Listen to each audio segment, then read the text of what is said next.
Paisanos, it's a me, Hamish Steele, and welcome to Season 3 of Super Mario Moment, and happy 40th anniversary Super Mario Brothers. Nintendo is celebrating this year by releasing a Mario Tennis game and a Yoshi game. Hooray! But they are also being very clear that the main event of this year is the Super Mario Galaxy movie, the long, or maybe short-awaited sequel to the Super Mario Brothers movie from Illumination Animation Studios. And I decided that this season we were going to have a theme. We are doing Season 3 as Mario at the Movies, because if I'm honest, a lot of my love of the Mario franchise comes from the early years when the comics and the animations were as canonical and important to the experience of being a Mario fan as the games themselves. And none of my guests have asked to do any of these shows yet, so I'm making this the theme. We are going to do it. But I thought that it only made sense that if we're going to do a gimmicky season of Super Mario Moments, that I bring on a gimmicky guest. That sounds a little bit unfortunate. And I'm not even talking about a guest for the first time in Mario Moment herstory. We are having a co-host. Yes, you will have heard him on our Super Mario 64 episode and as a little cameo on our Christmas special. But if you are a Glitterjaw listener, you'll know him better from Gimmicks, Are You My Mother, Fear Coded, and so much more. I am joined every week this season by David Arnold. It's a me, David. I'm so happy to be here, Hamish, and what a treat, what a present you've really just given me. Because this is so much of your life, but this is all brand new to me. Yes, I mean, I've been very clear that the shows that I first listened to on Glitterjaw were things like Screonk. Mm-hmm. I've also often promoted Lee Carvalho's Podding Challenge, and I love podcasts where someone is basically info dumping on someone else, whether they like it or not.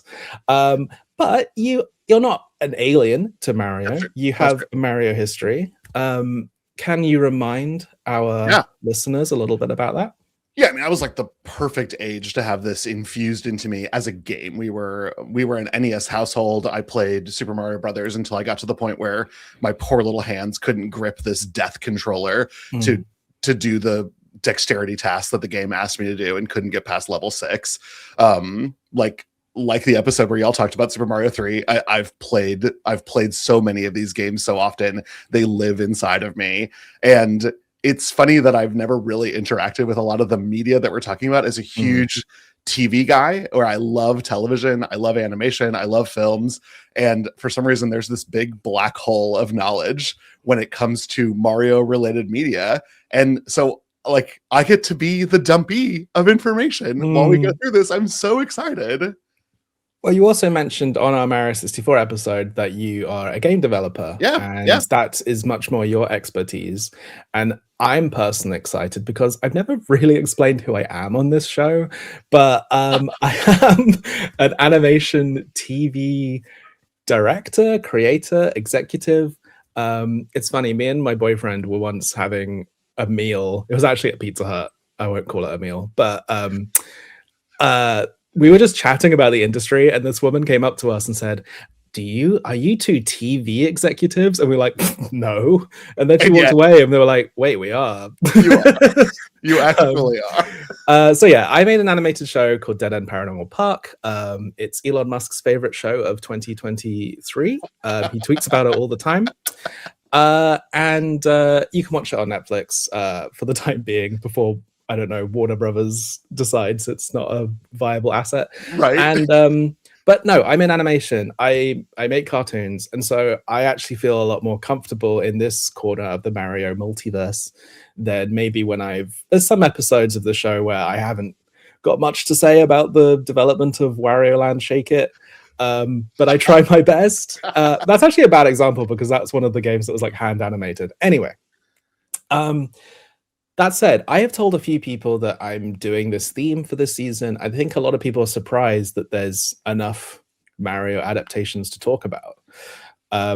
I think people are aware of the Bob Hoskins movie and the new animated movies, but on this season, we are going to be covering 5 theatrical releases and 4.5 kind of TV shows. And even then, I've had to cut out a few things. We won't be able to talk about the Donkey Kong Country CG series. I really want to, but it didn't feel right because we haven't covered Donkey Kong Country itself yet. But I will make a promise to you right now on air, on video, that I will come back. I will walk to your home. I will go through the tube, and I will come and sit with you in person to talk the CG Donkey Kong show, which is bonkers bananas. Yeah, it needs its own season, I think, just of dissection. I love this. A spin-off from Super Mario Moment where we just cover every episode of the Donkey Kong Country show. Hey, if anyone wants to give us Patreon money, I'm down. In fact, every episode of this, when we're doing TV shows at least, we are just going to be covering one episode while also talking about the production of it and its connection. And I want to ask, the question in every episode is basically like, is this a good adaptation of the Mario Brothers franchise? And is it fun in its own right? Which are kind of the only things that matter about an adaptation, really. And I'm interested to see if any of them can hit both. So we are starting at a place that I think a lot of people don't really realize or are aware of. I am bringing us to 1983 to talk about Saturday Supercade. Wow. 1983, and who better to be with you than someone from 1983? when this series premiered, I was 2 months and 1 day old. I'm glad I avoided this up until now. But it is a very important piece of history. I'm going to start by showing the title music. Oh, okay. That's not right. Sorry, I'll edit. Yeah. It's Saturday, Supercade, gather round, we'll get your video friends together. Yes, Saturday, Supercade, it's time for fun, and no one else can do it better.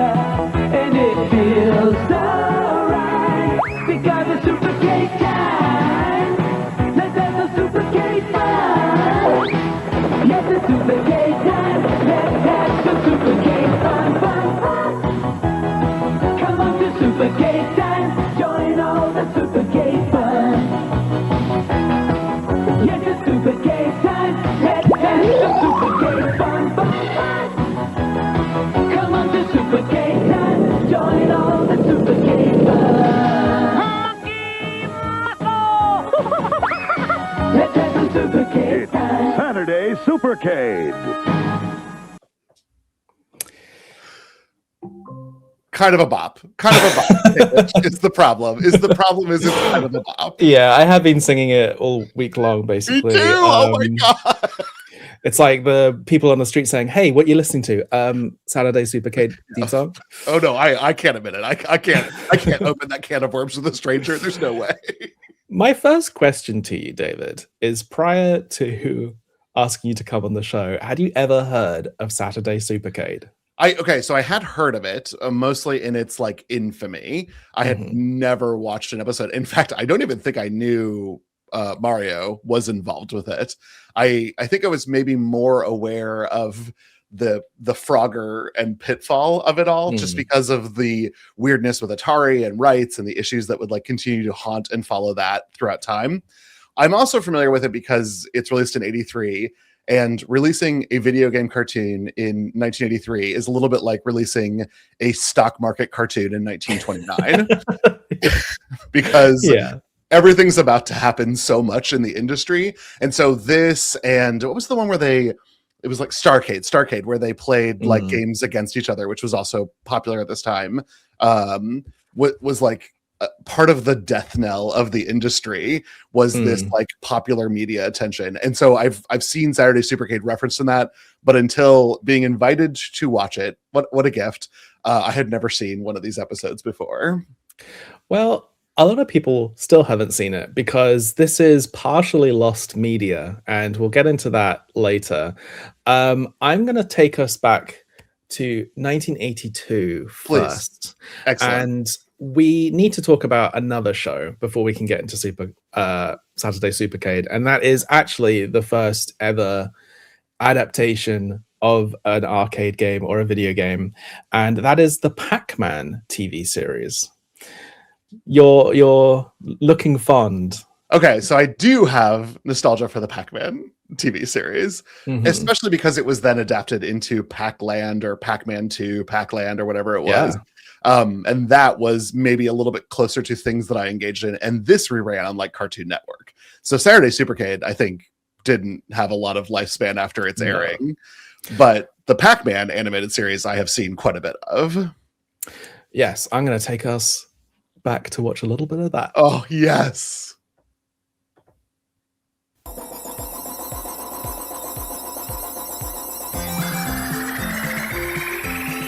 Pac-Man. That's me.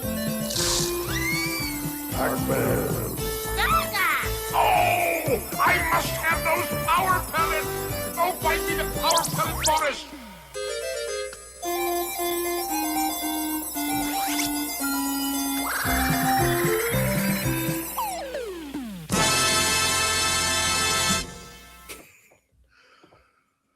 Oh, it's like a warm hug. It's just I'm delighted that you've heard of this. I'd never seen it. It was a Hanna-Barbera creation, of course, based on the 1980 arcade game.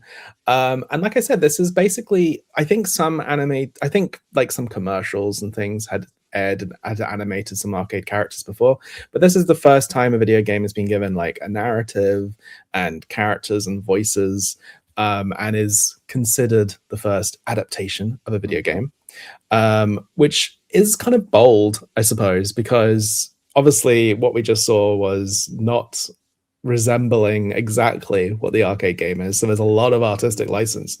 But as you mentioned, this went on to inspire the series itself. And I think establish in a lot of people's brains that Pac-Man is not just like a yellow circle, but is a father, a husband. He represents so much more. Yes. And when you play the arcade cabinet game, there's nothing in it. It's not even until Miss Pac-Man that you get cutscenes that happen in the Pac-Man world. And yet this cartoon had like a pretty, I mean, you saw it just from the intro. There's an established set of characters here. I love that we invented a girl ghost. I mean, she's fierce. Her little like feminine eyes are perfect. And then some like Dr. Claw, Gargamel. He's called Mesmeron, and you weren't allowed to make a cartoon in the 80s unless you had basically a Darth Vader sort of figure in there. I love how completely no attempt has been made to make him like fit the world, but actually that was also a kind of trend at the time. I think Care Bears had a similar one. Rainbow Bright's bad guy was pretty much this guy, except like colorless. Yeah. So as I said, this premiered in 1982 on ABC and ran for 44 episodes across 2 seasons. As you said, they were on rotation quite a bit. And this was massively popular. This was the highest rated cartoon of 1982. I don't know how they're rating it, but I think it ran and made CBS, the rival channel, pretty jealous. Before we go on to Saturday Supercade, I did do a bit more research on Pac-Man, and also just Hanna-Barbera in general. For those who don't know, they must know, obviously, but just because I'm an animation obsessive, I can't assume everybody is, but They were founded by William Hanna and Joseph Barbera, not just two girls called Hannah and Barbara, like I thought when I was a kid. Yes, incredible. They are the creators of Tom and Jerry. They're also best known for Flintstones, Yogi Bear, and Scooby-Doo, the studio itself. And they obviously were the biggest name in TV animation for a long time. But during the 80s, there was a bit of dominance decline, and they looked to licensing properties a lot more. This was also a time when Ronald Reagan had done some FCC changes, and now you're allowed to advertise stuff to kids. This is also how we got stuff like Transformers and He-Man and cartoons that were basically commercials for toys. Yep. And Hanna-Barbera got cartoons out of they had the Super Friends, which was DC. They had Happy Days cartoon. They had a Richie Rich cartoon. They had the Smurfs. They had, of course, Godzilla. I think Skrionk has covered that as well. And so adding Pac-Man to that roster was not out of question. It makes total sense. Yeah. Pac-Man was experiencing his own little Pac-mania, Pac-fever, they call it. There was breakfast cereals. There was a song in the top 10. Pac-Man was everywhere. So, of course, he'd be on our TV screens. This show was also deemed too violent for a lot of people. I think the act of your main character eating his foes was seen as quite frightening to a lot of people. Yeah. Which led to many episodes having this happen off screen, which, as we all know, the imagination can be even more violent. So it kind of had a weird reverse effect. I want to just briefly bring up some of the voice cast, just because, again, these are the first voice actors voicing video game characters ever. Pac Baby was voiced by Russie Taylor. Isn't that wild? Yeah, so this is the longest serving Minnie Mouse ever. She's the one that married her Mickey Mouse counterpart, Wayne Allwine. And she's also the voice of Martin Prince, Uta, Sherry, and Terry in The Simpsons. There's going to be lots of interesting connections, because sometimes I just forget The Simpsons is so old. Yeah. And they were casting like the Tracy Ullman shorts, and they were all moving in the same. It's just like these actors didn't know they'd still be voicing these characters in 30, 40 years. It actually makes it weird when we get to the topic of the conversation that some people are like never seen in like the Mario universe again. Yeah. Pac-Man himself was voiced by Marty Ingalls. He had played small roles in sitcoms. You'll seen him in stuff like The Dick Van Dyke Show and Bewitched. And he wasn't really a voice actor. And the story goes that at the time he was an agent for another actor called Robert Culp. And he accidentally called Hanna-Barbera. And the TV executive at Hanna-Barbera was awaiting a call. And so when he picked up the call, he just shouted, "We got the rights to Pac-Man." Wow. And ever the professional TV agent, Ingalls had no idea what Pac-Man was. He later said that he thought it was a luggage company. Yes. Excellent. And basically just went, "Great. I know who can play Pac-Man. My client is a great actor." But over the course of the call, the executive found that the actual agent, this actor, Marty Ingalls, had a great voice. Yeah. And was like, "Do you want to play Pac-Man?" That's how it happened in those days. You just accidentally, you misdial someone and then become the first ever voice actor for a video game character ever. Pac-Man, obviously, how do you cast Pac-Man? Like, what should he sound like? I don't know. He has a kind of New York accent. And apparently this came after them considering, I don't know, I can't believe this, but 173,000 other auditions. That's bonkers to me, because it is truly like we could cast anyone, because the character, it's so, and a lot of what we're going to be talking about today, everything's so blank. When you're talking about very limited pixel art, you really can fill in the blanks with a lot of things. And so I find that Pac-Man ends up being a lot more Archie Bunker-esque than I probably would have ever imagined, because of the performance that's offered for it, and that they made him like main characteristic is that he's a dad. Yeah, I think it's funny that they've made Ms. Pac-Man, who until now was defined by her like independence, a like wife and mother. But I think that kind of makes her funny and interesting. But she's Yes. like adamant that it's a Ms., but Yeah. you're literally like married with a kid. It's Yeah. Ms. She's real 80s feminism, I will say. You still have his name. You're Ms. Pac-Man. It's Ms. I think it's adorable. So like we said, this was a big hit.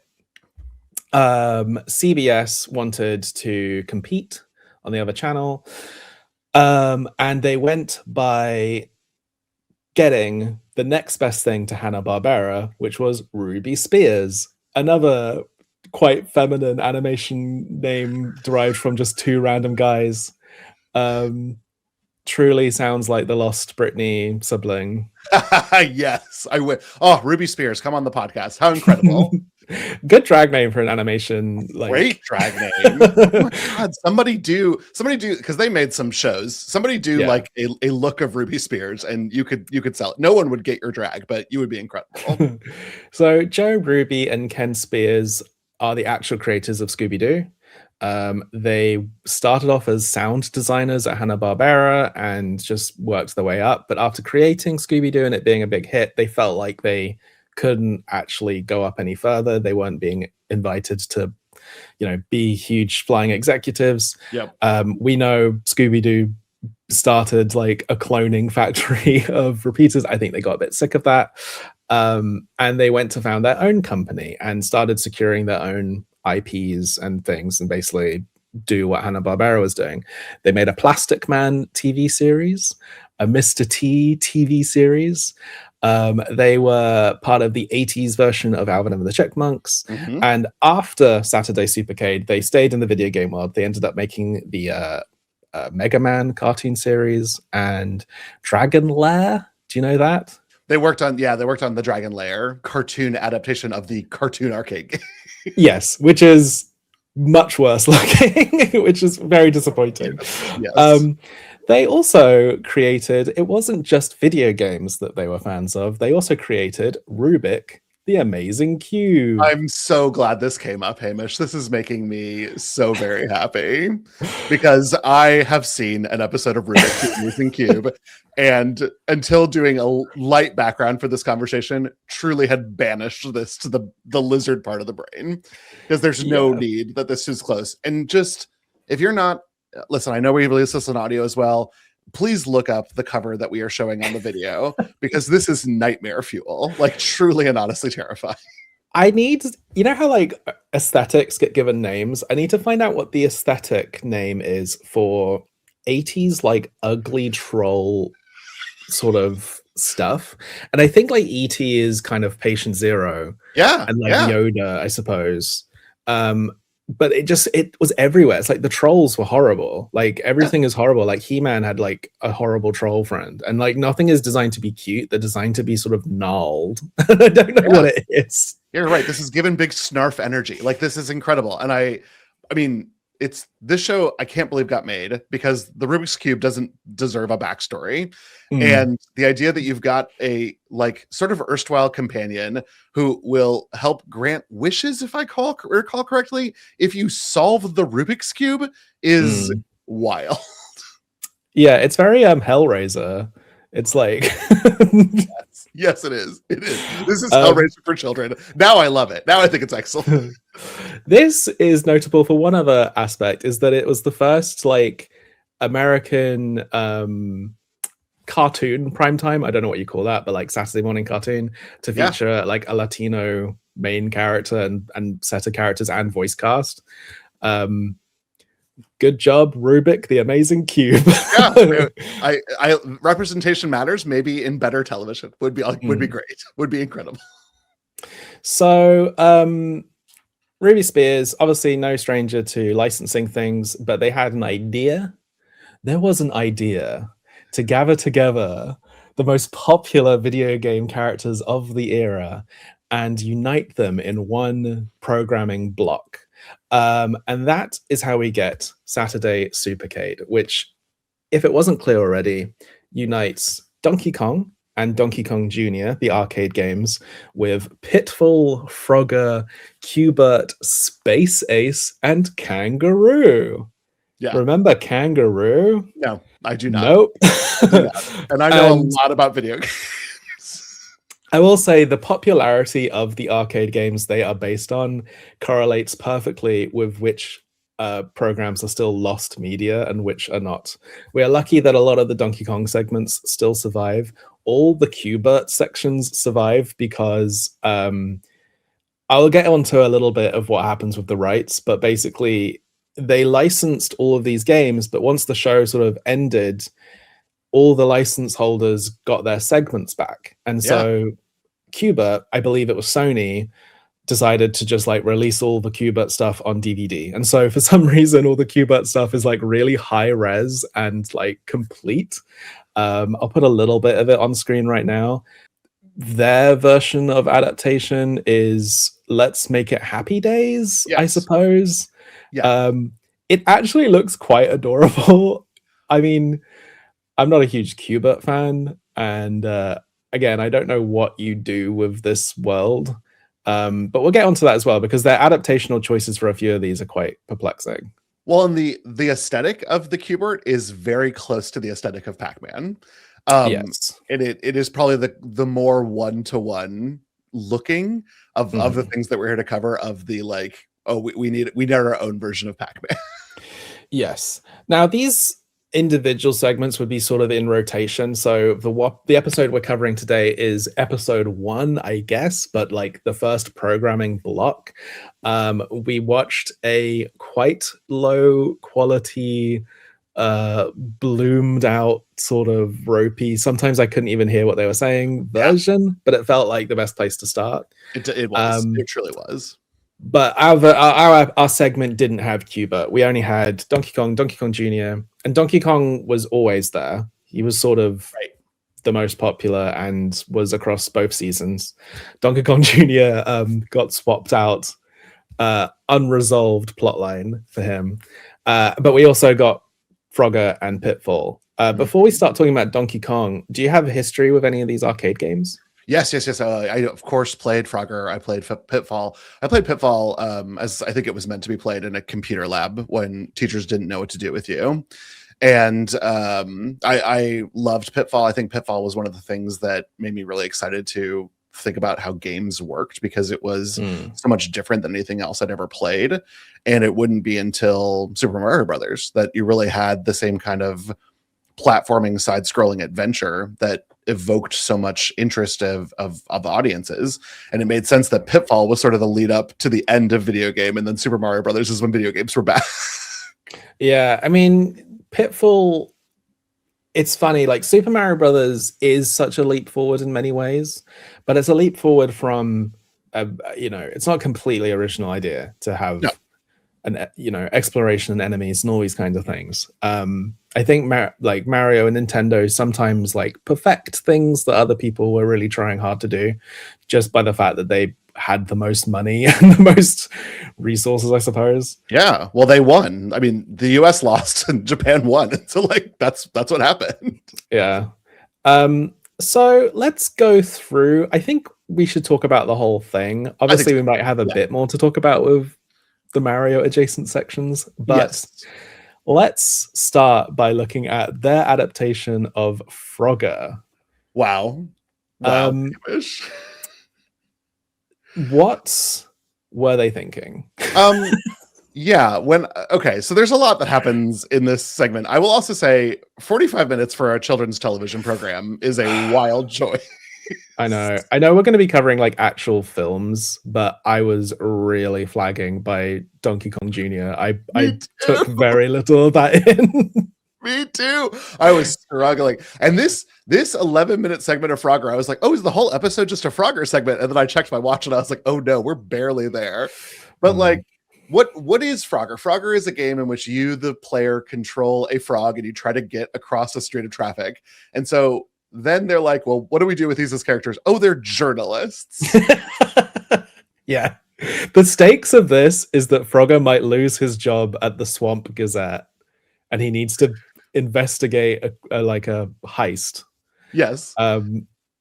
it's bizarre, but again, like, imagine being tasked with like, you need to make like 40 plot lines for a game about crossing the street, and to be fair, he crosses the street and gets trampled on. And to be honest, I was delighted. I was like, oh my gosh, we're hopping across the street. This is the ticket for entry. I'm so happy about this. I don't get Frogger himself's design in this. That's not what I remember Frogger looking like, and he looks like Pepe the Frog, and it's really just like, God, he does.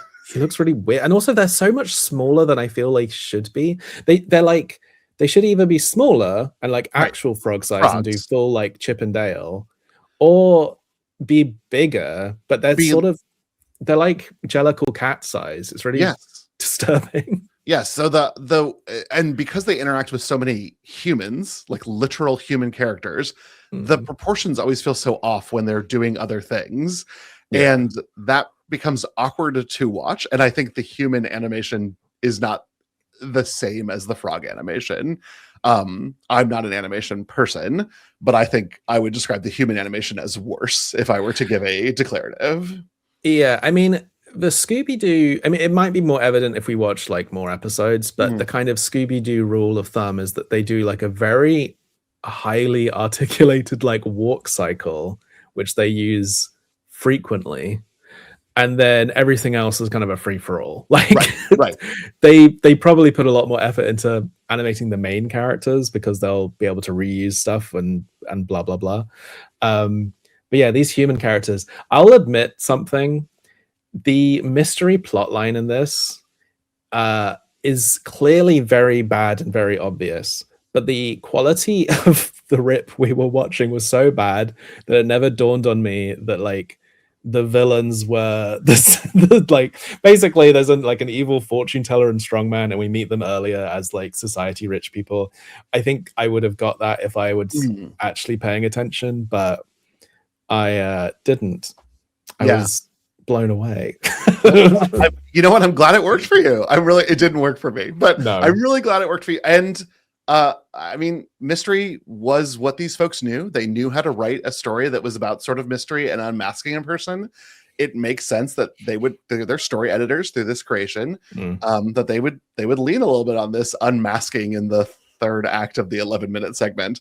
I don't know. Like, this is a perfectly serviceable thing. It's weird that they made him a journalist. It's weird that he has a journalist friend. It's weird that they also have a turtle who is on screen a lot. For the series being about Frogger, there's a lot of turtle time in this segment. Yeah, they're very proud of him. He sounds like Woody Allen. Yeah. Oh my God. He had the one joke of the episode that made me laugh, where his like thing is he's very neurotic and scared of everything. I think every segment basically has that. Truly. There's always one. There's always the main one who's boring, the girl who's blonde, and the nervous one. Yep. But there's a moment when they're on a ship and Frogger says like, take a life preserver, and Shelley goes, I'll take 2, which I thought was funny.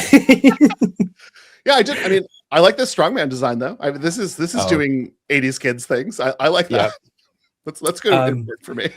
That's going to continue actually across the segments. Each one has a kind of, interesting, the writer's barely disguised fetish.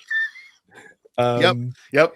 I do like this when they're tied to the conveyor belt and they're worried about being turned into green paint. That's like their ultimate end. This is such a good 80s. We need to show stakes, but we can't be too violent. Like the rotators aren't in the bubbling water. There's no like actual risk of them being hurt, and yet they have to sell it because they have to sell the conflict. I thought that was kind of fun. It's tough though when we've already seen him be steamrolled to death.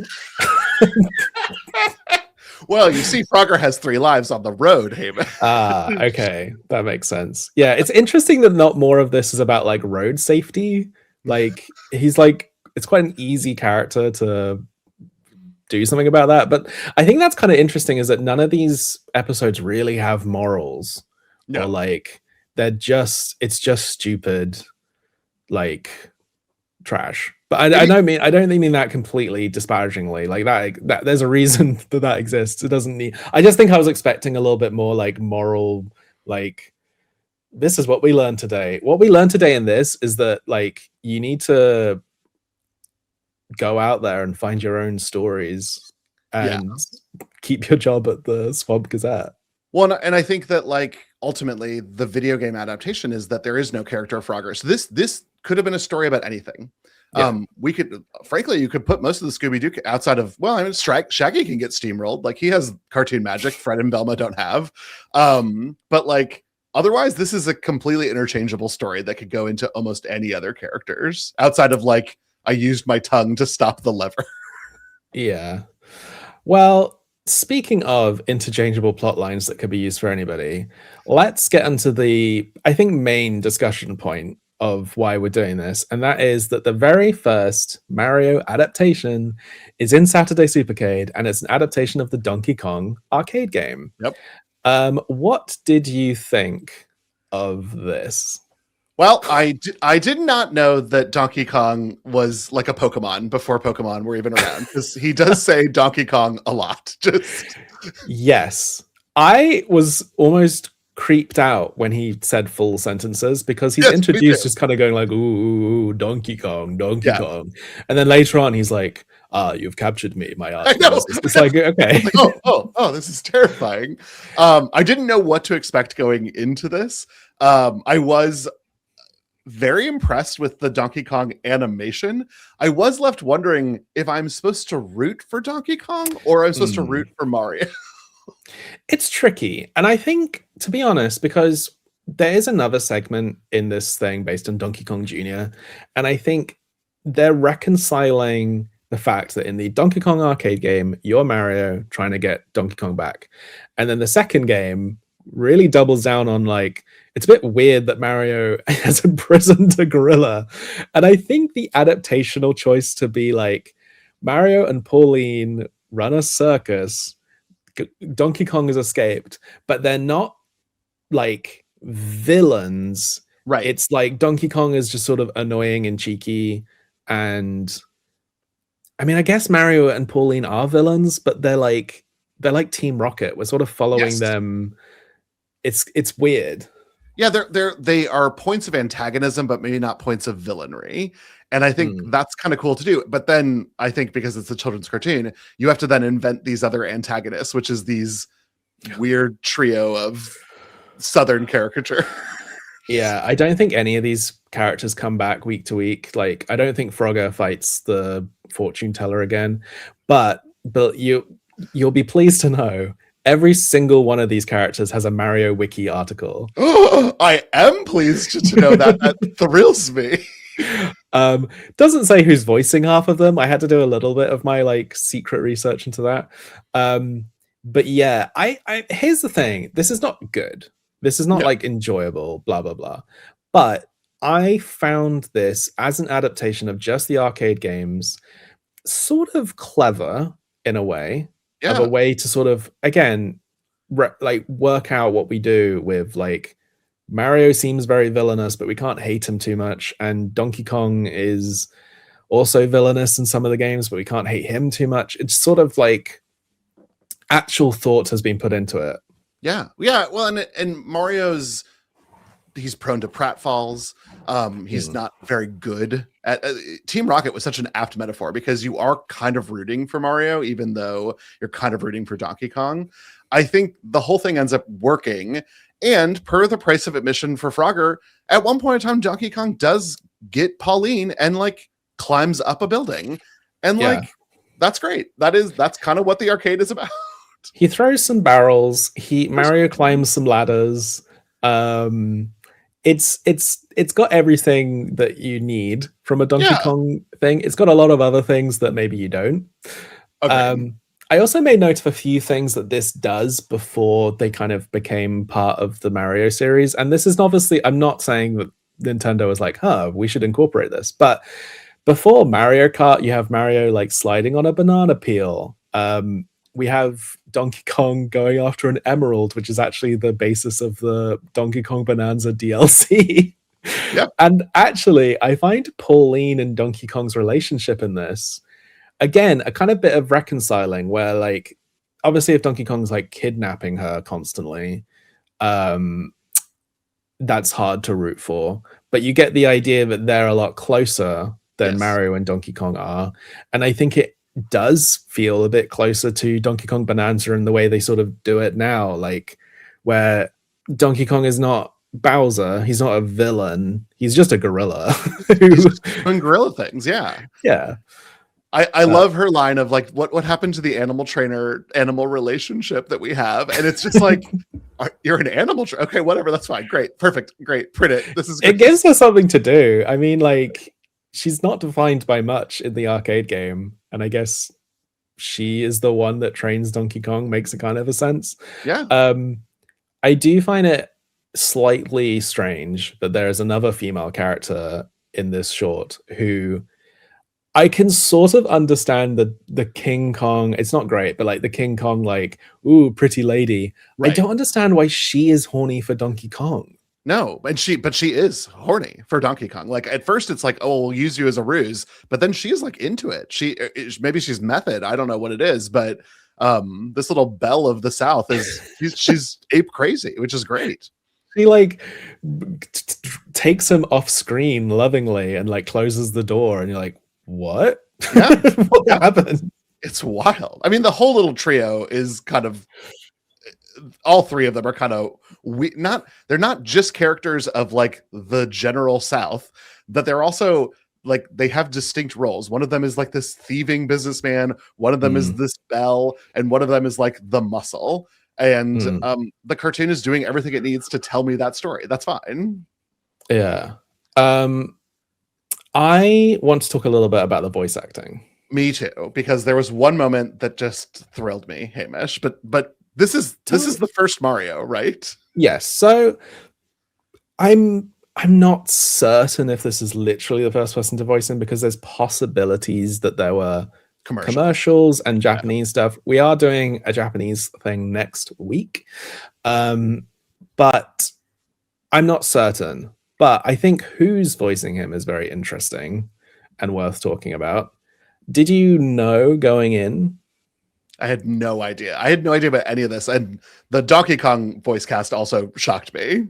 Okay, so the first person to voice Mario in English is Peter Cullen, aka Optimus Prime, and hundreds of other things. He's known as Eeyore and Winnie the Pooh, and he was in Chip and Dale, and he's Knight Rider. He's also the voices of the Predator in the Predator series. He's most known for gravelly, commanding kind of voices. In this, it sounds more like maybe his natural voice, and Mario sounds a little kind of soft and, oh, I should have thought it would have been you, Donkey Kong. Right. I didn't want to catch an emerald thief. I wanted to catch Donkey Kong. It is constantly, it's almost a little whiny all the time, but it's again, to the nature of like being a little bit more endearing. And I liked the performance, but when I looked up who it was, my jaw hit the floor, because that is not the voice I associate with this actor.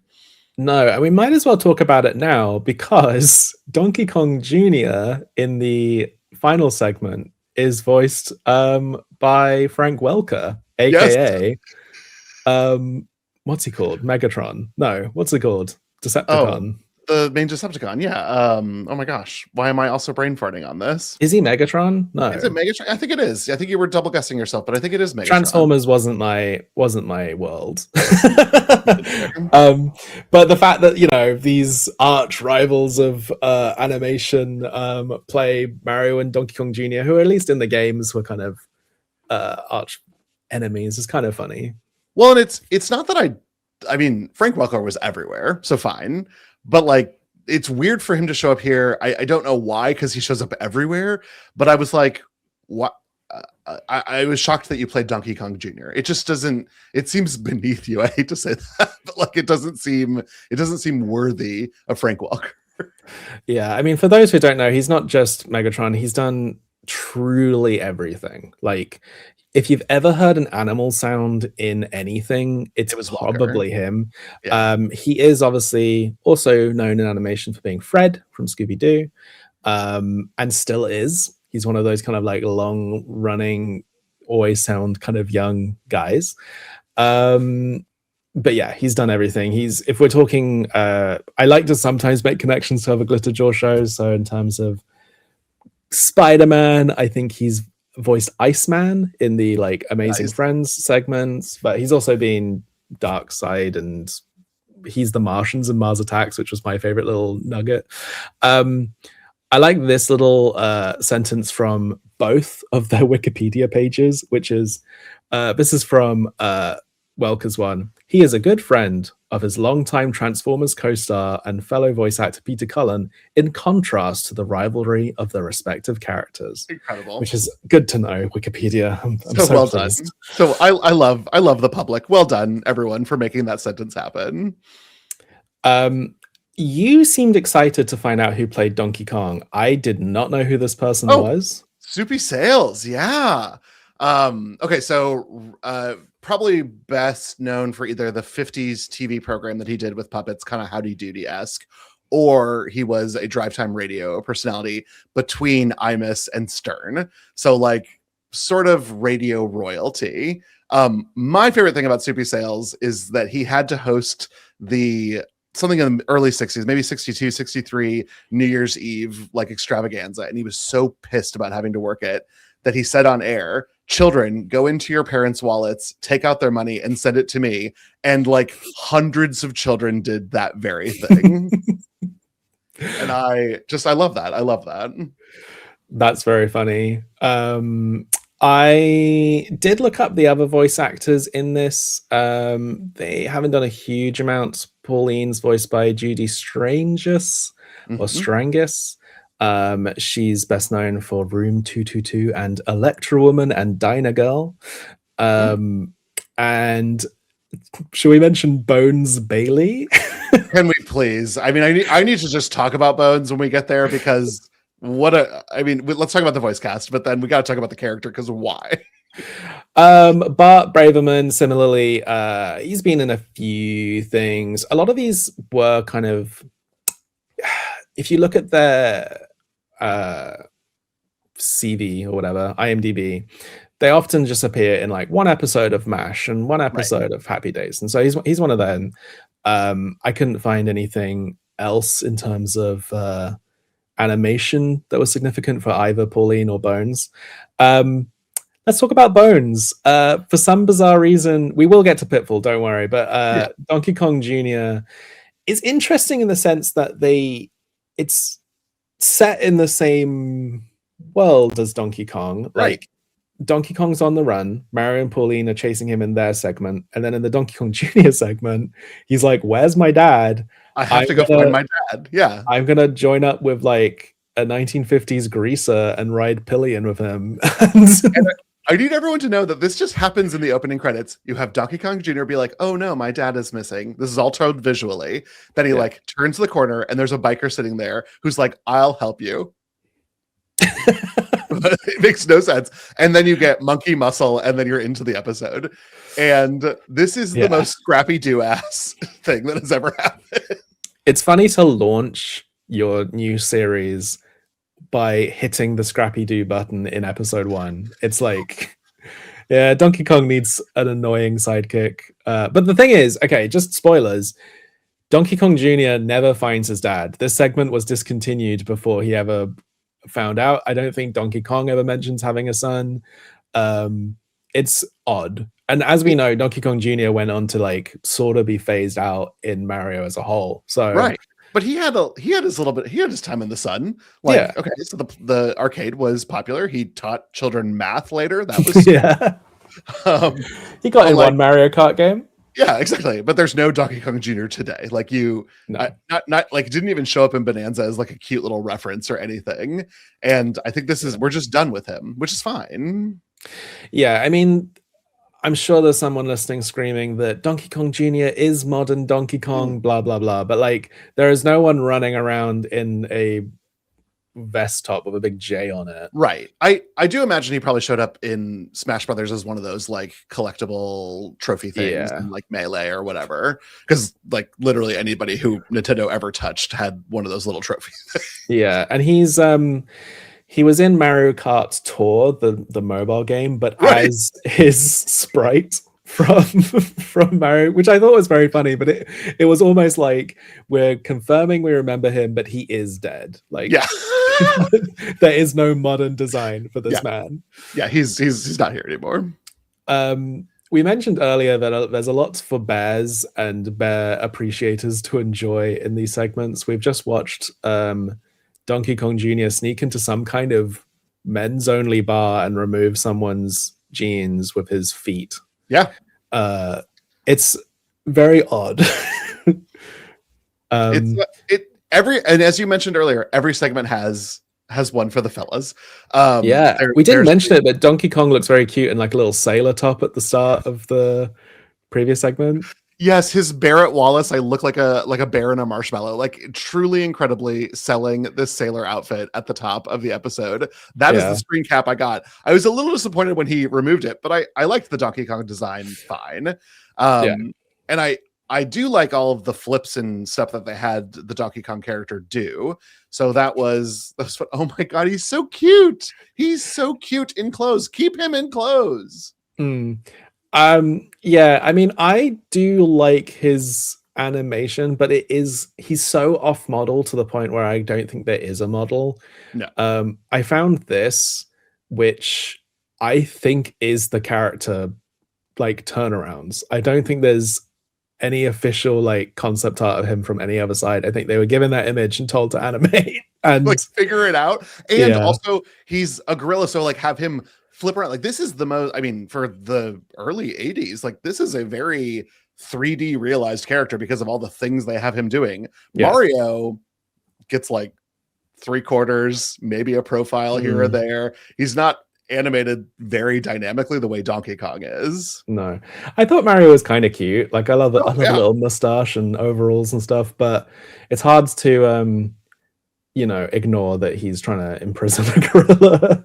Well, and I look at this Mario and I think, okay, go to work at the pipes. But is that because I know Mario is a plumber? But today Mario is a zoo wrangler. And it's interesting. At the time, he was usually depicted in America with like red overalls and a blue shirt underneath. And this is actually much closer to his modern design than what we're going to see in subsequent episodes. And obviously, but no, he looks great. I think Pauline looks great too. I think honestly, she's doing what she needs to do. She's a little too close to the Southern Belle in the segment we watched. But when she said Mario, that was my gasp moment, because I thought, God, this is kind of like Peach to come. Like it is. I mean, I don't know how many ways there are to say Mario, but it's interesting because it's a little bit of misremembered history with Mario's name, because a lot of people think he's called Jumpman at this point. He's actually always been called Mario or Little Mario. He's called in the original kind of instruction. But Jumpman was used a lot for kind of knockoff games or like other translations and licenses, and Nintendo did adopt it occasionally. Pauline was called Lady officially by Nintendo, and kind of the reverse situation where Pauline was a name given by certain arcade cabinets and stuff. It got folded in from that, and she got called Pauline. It's a little bit hard to figure out, but like these names were sort of floating around. This very much solidified Mario, Pauline, and Donkey Kong as like that's their real names. Yeah, I love, and that was important for us moving forward, and that's great. But I truly like, if you go and find this episode and you listen to her call out Mario, it almost reads like Peach calling out Mario in a capture sequence from Bowser back when we get to Galaxy. Like it, but I don't know that there are too many ways to say the syllables Mario. So I'm not giving like all the credit to this being the originate point of that, but it was kind of eerie to hear that, and then 20-30 years later I will hear it again. I mean, we jumped around a bit because it felt right to talk about all the Mario voice casts together. There's not really much else to talk about in terms of voice cast. In this Donkey Kong Jr. segment, there's a character called Jenny whose voice I really recognized. But she's it's not credited anywhere, but I think that's Tress MacNeille. It just sounds so much like her, and she is credited as like additional voices for Saturday Supercade. So I don't know, but That's incredible. I found that interesting because I was looking at the voice cast and I started noticing all these connections. And in Saturday Supercade, we have actors who have appeared in almost every Mel Brooks film. So across the segments, we have representation from Spaceballs to Robin Hood Men in Tights to Blazing Saddles to Young Frankenstein. People have made these little appearances here and there. I believe one of them is Tress MacNeille. But wild. If we talk about the whole thing, we're going to go back to the third segment we haven't talked about, which is Pitfall, because there's a couple of interesting people in the voice cast here. Okay. We have Pitfall Harry is voiced by Robert Wrigley, who was Kraven the Hunter and Thunderbolt Ross across Spider-Man and His Amazing Friends and the Incredible Hulk. Nice. And he played a character called Boris the Hangman in Blazing Saddles, and came back in Robin Hood Men in Tights to play the Hangman in that film, seemingly as a reference that maybe only like Mel Brooks would get. Mel Brooks himself got. And I found out that in Pitfall segment, there is also Quick Claw the Mountain Lion, who is the Snugglepuss gay icon of the segment. He's voiced He's so good, Hamish. It's like every cartoon of the 80s had either a Darth Vader villain or I'm perfectly freezing in here. There was like a Welsh cartoon called Super Ted that I was a big fan of. And that had a gay skeleton as a character. Yes. And wow. He was a villain called Skeleton, and he had marigolds on. And he was just like, oh, I wouldn't be seen dead in here. Icon. I love this. So Quick Claw was voiced by Kenneth Mars, who's also in Mel Brooks movies. He played the deranged Nazi in The Producers with the helmet on, and was also in Young Frankenstein as the detective. And he went on to voice King Triton in all the Little Mermaids media and Kingdom Hearts. Holy shit. Wow. So what a turn, because this guy does not sound like King Triton to me. Different sexual fantasy. No. So yeah, Tress MacNeille, I believe, is in Spaceballs briefly, and so we have pretty much like the whole history of Mel Brooks films in Saturday Supercade. What did you think of the Pitfall segment? Because I know you're a fan of the game. Yeah, I'm a huge fan of the game. The segment was too long, and it read like a reject Johnny Quest script. I'm so sorry. Like this was just not it. I liked the shark villain. I thought he was weird and fun. It was giving kind of like James Bond Jr. adventure. Yeah, really weird. And I also think there's a problem with this format. Like, not only are all these segments feel too long, like this should be a Treehouse of Horror and it should all be half an hour long. These segments should be like 7 minutes at most. But they're also not different enough, because they're with Donkey Kong and Junior, and then you have Pitfall and Frogger. You're basically all in the swamp and forests and jungles, and every plot line is like, there's a conflict with our leads, but they are actually fighting these generic sort of criminals of the week. Yeah.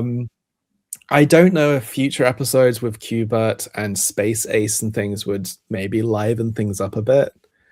But I know I'm an old man, but my attention was strained.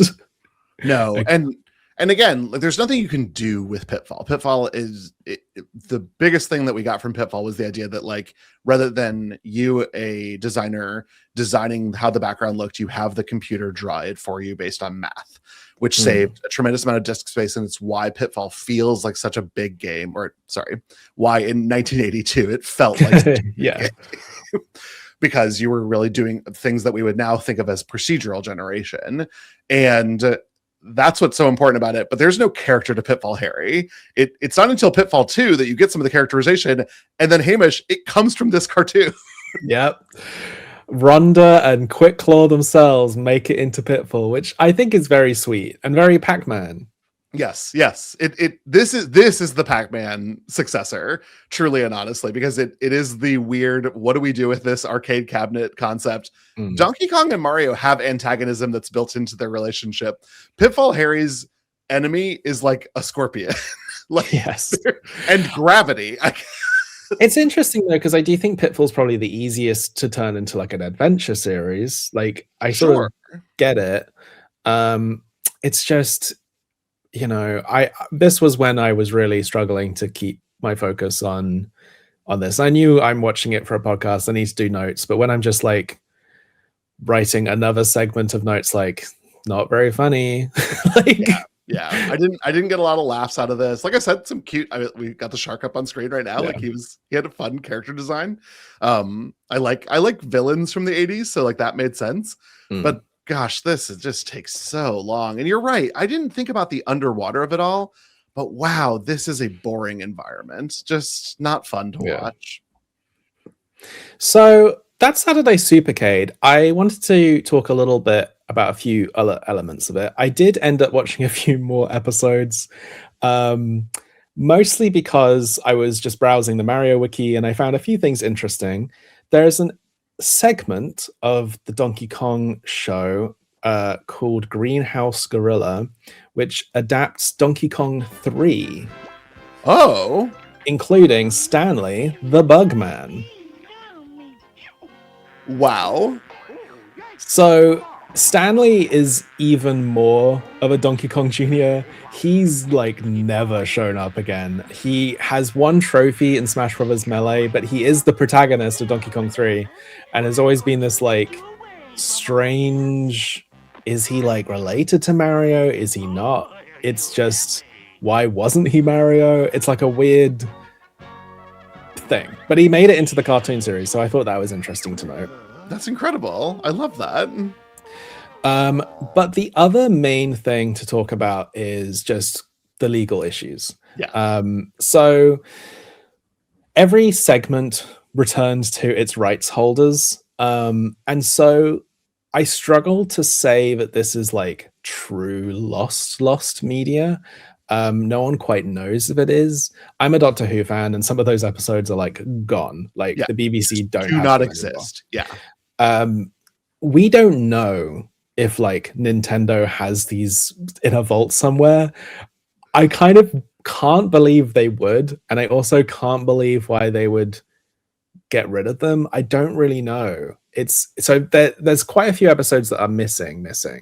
As previously mentioned, Q Bert was all saved, thank God. And there's a show called Kangaroo, again based on an arcade game people don't really like, so it's sort of fallen by the wayside. A few of these showed up on eBay as like actual film canisters, and then got kind of saved and uploaded to YouTube. I think some of these can be watched on Internet Archive.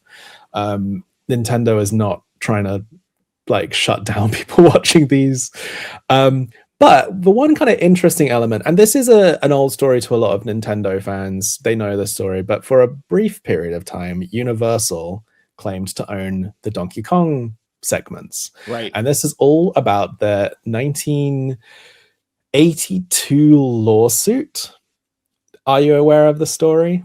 Right, because this is ultimately about King Kong, wasn't it? Yes. So in 1982, Universal Studios sued Nintendo, claiming that they were infringing on their rights to King Kong.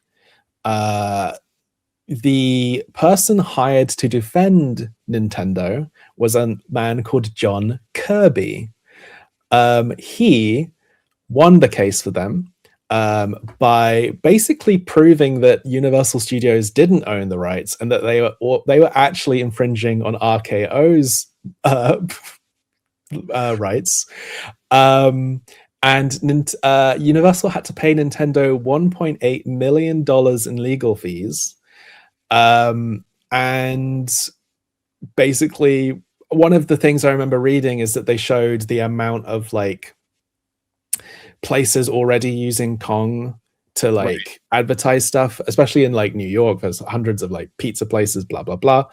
And yeah, Universal Studios was actually infringing on someone else's copyrights. As a thank you to John Kirby, Nintendo gave him a $30,000 sailboat nicknamed Donkey Kong and gave him exclusive worldwide rights to use the name for sailboats. They also went on to name Kirby after him.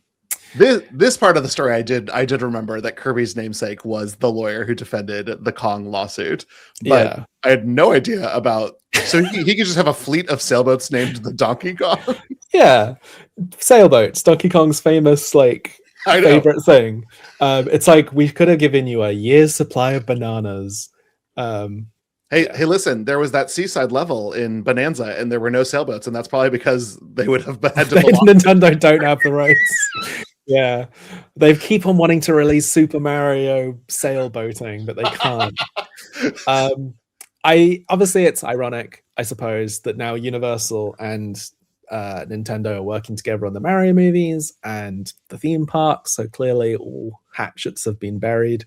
It's also slightly ironic that it's like the one time of Nintendo being pursued by someone for like rights and being trying to take them down, when now they're a little bit the Universal of that situation. And then the final segment, which I always think is important on Glitterjaw, we are a queer comics collective, is I like to highlight if these have been touched by queer hands. And I'm going to tell us about the writers of these episodes after bad mouthing the plot so much. Listen, we support queer artists even when they're not doing their best work. Support bad queer art. Exactly. So these episodes were written by Tom Swale and Dwayne Poole. The Donkey Kong segment, I should say, the junior segment, was by Michael Mauer. Tom Sale did a few episodes of The Love Boat and shows like that. Michael Mauer was just a regular Ruby Spears writer. He ended up writing on Plastic Man and Mega Man. I don't know too much about either of them. It seems like that era is where their career was. But we're going to talk about Dwayne Poole. Sadly, he passed away in 2023, survived by his husband. And I saw lots of tributes to him. He seemed like a very popular guy, especially in like the theater world. People were talking about the amount of Broadway he'd sort of supported. And he had a very long career. And a long career of, and I mean this lovingly, trash. So he wrote on the Hanna-Barbera Godzilla show as well. He obviously, which I believe was covered on Screonk as a Patreon episode, so check that out. He did lots of Saturday morning cartoons. That's kind of how he got his bread and butter. He then transitioned to live action kind of 80s, 90s pulpy TV movies with titles like I Married a Monster. But he also wrote something called Return to the Batcave, The Misadventures of Adam and Bert. Do you know about this? I don't. So it's a TV movie reuniting Adam West and Burt Ward, I believe. And they are playing themselves, but they get embroiled into a Batman-like caper. I believe it's very bad, but is a very cute thing. I believe he did something similar for a few other shows, kind of reunion specials. But the last decade of his life was dedicated to the beautiful genre of Hallmark Christmas movies, and some of which I have actually seen. So his last few movies were called Holiday Hotline, 'Tis the Season to Be Merry, Sugar Plum Christmas, Next Stop Christmas, A Timeless Christmas, Christmas on the Vine, Winter in Vale, A Very Vintage Christmas, Wedding at Graceland, A Feeling of Home, Royally Ever After, and his final film, Christmas List. Wow. I'm only bringing these up because I have seen Next Stop Christmas which is notable because it features Christopher Lloyd on a time-traveling Christmas train, basically playing Doc. Like But the continuation of Back to the Future 3. sort of meets the Polar Express. And it's funny because the whole point of the film is it's came out in 2021 and he travels back to the magical time of 2011. So it's utter trash, but I was very endeared to this guy's career, and I said, I think it's nice to sort of know that right from the off, Mario had a little bit of influence from our community. That's great. That's great. And you know what? That's why we had these big men in the segments. That's good to know. Yeah, in the script it says, make note, they are very big and very hot. Yeah, exactly. Are there any other things you wish to talk about with Saturday Supercade? Wow. Just that it's wild that this happened. It's kind of wild that it got a second season. It's not surprising that they cut Donkey Kong Jr., though I think you could have done like a crossover episode where Donkey Kong at least saw his son and they got into shenanigans. Watching this did make me wonder, where did the banana pratfall come from? And learning that was from vaudeville and an actual import of bananas to New York City and people not knowing what to do with the peels and just leaving them all over the place is the origin of the pratfall. Wow. Yeah, these are the kinds of deep dives that we would do if we were a 3-hour show. Yeah. Like, what is the history of circuses and gorillas? This was like, where is this the first banana pratfall for Mario? And I believe that is true. I think this is where Mario and bananas first meet. It might be the first time. It might be the first time Donkey Kong has eaten a banana. Like, that's true. That's true. Yeah. Because nothing in the arcade game about that. No, otherwise, I mean, I had fun enough time watching this. I think to me, it will be Frogger being a journalist that will keep me up at night. Everything else was fine. Yeah, there's definitely a few odd moments of Donkey Kong animation that I want to isolate and use as GIFs and stuff. Like the shot of him like tiptoeing is really bizarre. It's great. It's great. Because he's so big? Why is he tiptoeing? Yeah, I don't think. Let's answer the questions. Do you think this is a good adaptation of the arcade games that we had so far? I think that the Donkey Kong segment was, and I think because you have the antagonism of Mario and Donkey Kong, I think that sells. I think he captures Pauline and takes her up a building, and I think that tells me that this is a good adaptation. Everything else that surrounds it is too much, and it sort of waters it down. If this was a 6-minute segment versus an 11-minute one, I think you would have been able to focus on what made Donkey Kong and would have been better. But I think otherwise, yeah, it was pretty good. Do you think it's fun in its own right? I don't. I can't in good conscience recommend somebody go and seek this out to watch. I think you would have a bad time watching all 11 minutes, especially if you had watched any of the other segments already. Maybe if you skipped straight to the Donkey Kong one, you'd be okay. But if you chase that with Donkey Kong Jr., it's going to be a bad time. It's not fun. Yeah, I agree. I think I'd be interested if these segments worked a little better in isolation, but I was so checked out by Donkey Kong Jr. And I would say the Donkey Kong segment is a good adaptation. The Donkey Kong Jr. segment is not in any way. No. And the idea that they spun him off into his own segment rather than folding him into Donkey Kong is bizarre. But it's a very interesting curio. And I think as we go more through the history of Mario adaptations, I think there's things this show does that will become more interesting because I think some adaptations go weirder or further or whatever. The only final note I have about anything to do with this is that it was directed by a guy called John Kimball, and he did a lot of these kinds of shows. But the most interesting credit on his IMDb is that he is listed on his IMDb as the visual effects director for Star Trek The Motion Picture. But on the IMDb for Star Trek The Motion Picture, it lists him as animation and graphics assistant. Okay. So I don't know whose downplaying or upplaying who, but I found that very cute.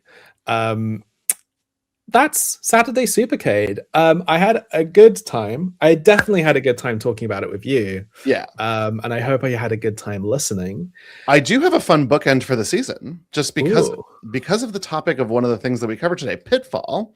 Mhm. In the major advertising blitz that came with Pitfall, was the first appearance of a 13-year-old actor who we will be talking about again. Jack Black's first acting credit was on a commercial for Pitfall. Wow. Yeah. That's really cool. I actually think I've seen that thumbnail now.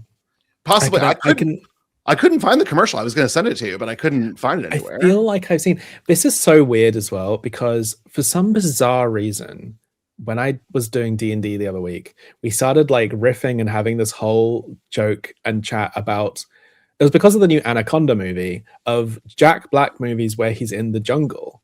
And we were like, Anaconda, the Pitfall commercial, clearly, but also like 3 Jumanji movies. He was in King Kong. Yeah. And we just like kept going. It's like, wait, he's been in the jungle a lot. Yeah. And he's been there from the start. That's very interesting. Yeah. I know Paul Rudd was in that like Super Nintendo commercial that's very famous. So another Anaconda connection in cinemas now, possibly. Still. Cool. That was wonderful. Do you have any predictions of what we might be doing next week? No, I have done zero research into next week, except that looking at the title, and I didn't even know this existed. I am so excited to dive into it. I can't tell from the poster that is on the Wikipedia if this is live action or animated. So I am going in completely unknown. I'm hoping that it is an animated experience. I would love to continue on sort of this bent of it and explore what Mario is going to do. But to have a Japanese production is so much more exciting to me than the sort of American interpretation of Mario. So yes, next week we are covering Super Mario Bros. The Great Mission to Rescue Princess Peach, a theatrical release that is the first theatrical movie based on a video game. Come back next week. Until then, this has been Super Mario Moments. David, as the new co-host, how was it and where can we find you? Incredible. This was an incredible experience. Thank you for having me along for the ride. I hope that our shenanigans will continue over the next 9 weeks. If folks want to find me, you can find me online almost anywhere as Dmuma. That's D-M-U-M-A. And I host a couple other podcasts here on Glitterjaw, as Hamish mentioned at the top. With my buddy Derek, we talk about weird high concept episodes. Hamish has been a guest a few times on a show called Gimmicks. Please check that out if you're interested in weird television like the Supercade episodes, which I will not allow us to cover on Gimmicks. I'm sorry, this was enough. And then with my friends Marilee and Tyler, I am exploring horror media that I've never been exposed to on a show called Fear Coded. And I know Marilee's been a guest, and that was a fun episode here on Super Mario Moment as well. What about you, Hamish? Where can folks find you? I'm Hamish Steele everywhere. I have some books out. I'm an animation person, but I'm also a comics creator. I'd really love you to go and check out Go Man, Champion of Earth. It's my tokusatsu, Power Rangers-y, Godzilla-y kids book.